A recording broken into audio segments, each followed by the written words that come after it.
It's horse beef here. What's going on, man?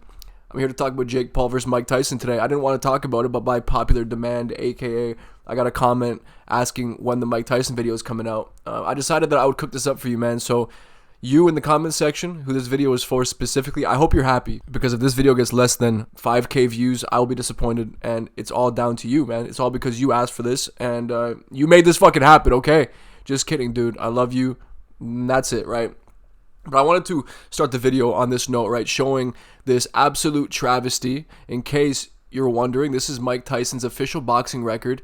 And you know, one thing sticks out like a sore thumb, right? You know, it isn't McBride, it isn't Williams, it isn't even Lennox Lewis, surprisingly, right?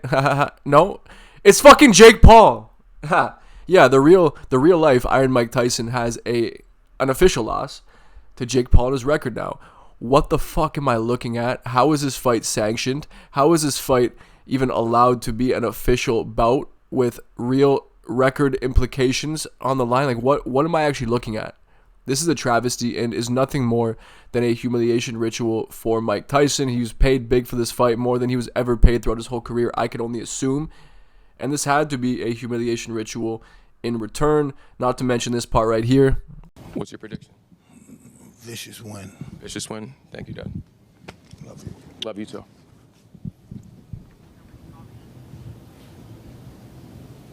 The man is bearing ass for the whole world to see. Vicious fucking cheeks.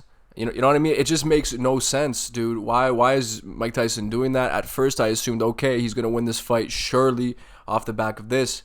Like, how can you dominate a room the way that Mike Tyson just did in that moment, right? Bearing ass for everyone to see, and then not go in there and beat Jake Paul, right? Beat the fucking brakes off of Jake Paul and clean his chin out for everyone to see. It makes no sense, and the only reasonable explanation is that this was a humiliation ritual as a whole. You know what I mean? Baring his cheeks, goes out there, lands a good shot in the first round, lands a couple of good shots, looks pretty quick, and the next thing you know, Jake Paul turns the tides, and Mike Tyson can't get a thing going the entire fight. Keeps biting on his glove. You can tell, dude. There was something going on with Mike Tyson in there.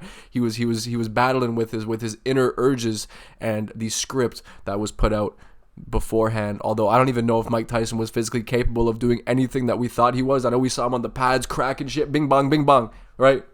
Big, nasty punches, loud crack of the pads. So I guess we all assumed that he could put that forth, and it looked like he could. It looked like he could at first.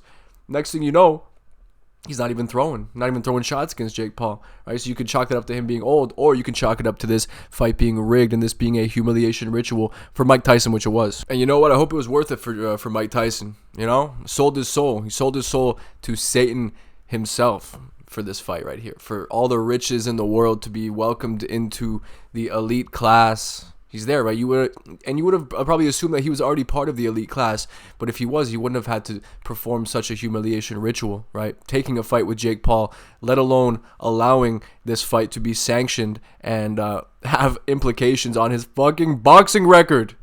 Mike Tyson will now be known as the guy who lost to Jake Paul, right? To all the new upcoming boxing fans. Think, oh, Mike Tyson? Oh, wow, Iron Mike, the greatest boxer of all time? Oh, yeah, sure. You mean the guy who lost to Jake Paul? Fuck you. But I have to give a quick little thank you to my lucky stars up there, because this fight was buffering, or this whole card was buffering, right? The entire time, pretty much, and it was actually a travesty of an event, and it actually went horribly. Luckily for us, we didn't have to witness as much of it as we would have had to otherwise. So all the buffering was actually a blessing in disguise, and even the completely legal stream that I was watching, right? Because I totally own Netflix. I didn't cancel my Netflix subscription a long time ago. I watched the fight legally.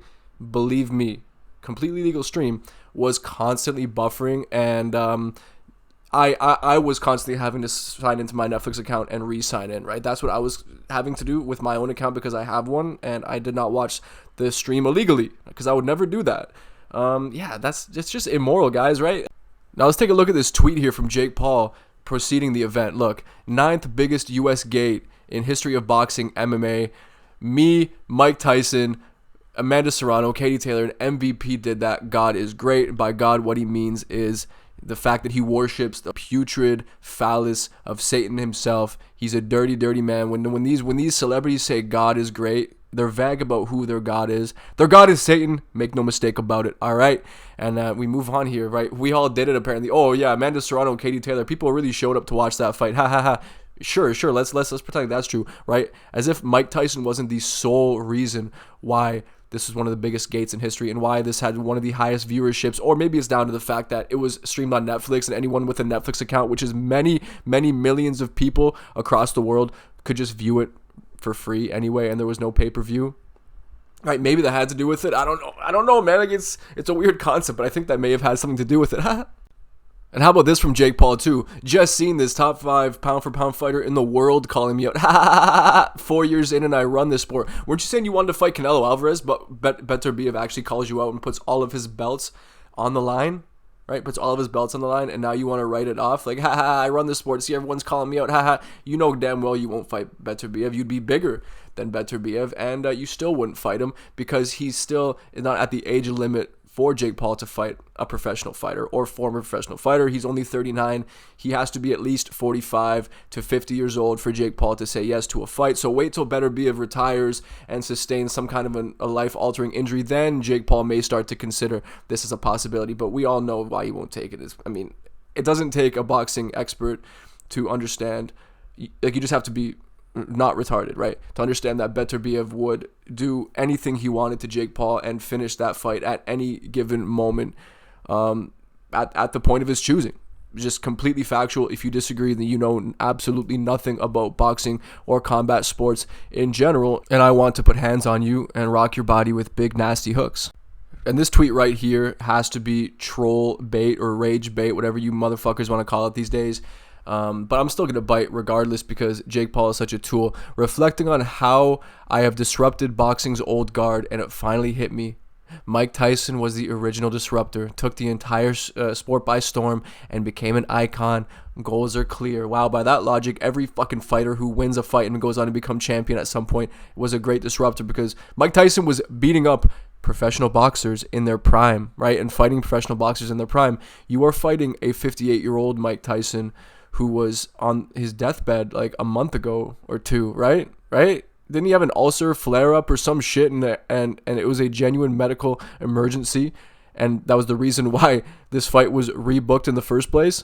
Isn't that fantastic, right? Wow, you've really disrupted the old guard here by beating up a man who was on his deathbed a month ago. That is so fantastic, Jake Paul. Wow, dude, goals are clear. You are going to become an icon when you inevitably call out Steve Ward for your next fight or some shit, dude. Because Jake Paul, he's had enough. You see, he's had more than enough against young, somewhat okay, decent boxers like Tommy Fury, right? Who struggled against a mongoloid like KSI, right? A fucking mongoloid, terrible boxer like KSI. Tommy Fury struggled against him. Jake Paul struggled big time against Tommy Fury, right? So of course he's not going to be fighting anyone worth a damn anymore who's in their prime and actually poses a genuine threat to Jake Paul. No, that would be weird. That would just be so weird of Jake Paul to do. And of course, this is going to inevitably lead to an eventual fucking Jake Paul versus Conor McGregor fight. It's going to happen. I don't care what anyone says. This is going to happen. Conor McGregor is in the same class of fighter, not in terms of skill and ability, but just as far as status right now, he is in the same class of fighter as Jake Paul. He's not an actual fighter. He's not looking to fight anyone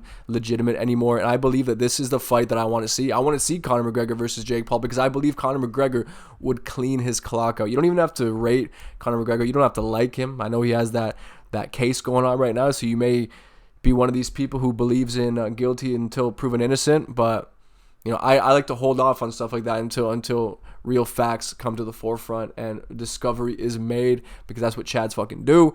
But I believe that he would destroy Jake Paul, absolutely destroy him. There would be no contest there, I believe, especially like juiced up Conor McGregor. If he was in the condition he was after the leg break, he is destroying Jake Paul because he would barely even be smaller than Jake Paul. But as you see right here, dude, dear Conor McGregor, I know you told my team you would fight me at 170 pounds.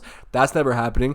But let's run it in MMA, no weight class, just how it used to be done, but you won't. Yeah, that's a stupid fucking idea because I don't even know who would sanction that. That doesn't even make sense. So an unrealistic, borderline idiotic, no, sorry, not borderline, genuinely idiotic call out from Jake Paul. But I want this fight to happen. Please, Conor McGregor, you will redeem everyone. You'll redeem yourself, right? You'll redeem yourself. You'll redeem everything if you just go out there and you destroy Jake Paul for us. please do it. Get on whatever sauce you need to get on and just beat this guy, right? Knock him out. Knock him out, please. Tyron Woodley, put him on wobbly legs. I believe you can do it, right? Conor McGregor, say whatever you want. He's a sharp puncher. I believe he can catch Jake Paul lacking. I think he can counter him because Jake Paul's a shitty boxer, man. He's so sloppy. He hasn't shown improvement in about 5-6 fights now. I don't believe I've seen Jake Paul look any better than his previous fight since we saw him fight the midget basketball player, whatever the fuck his name was, dude. I don't watch basketball, but if you can remind me who the midget basketball player was, we haven't seen Jake Paul look any bit improved since that fight. Since then, he's looked just as shitty as he did previously. You know what I mean? And it's proven by his loss to Tommy Fury. He looked terrible in that fight when he was against somebody who was youthful enough to catch him, youthful enough to actually go multiple rounds with him. That's it. He even looked kind of shitty against Anderson Silva. Anderson Silva was piecing him up.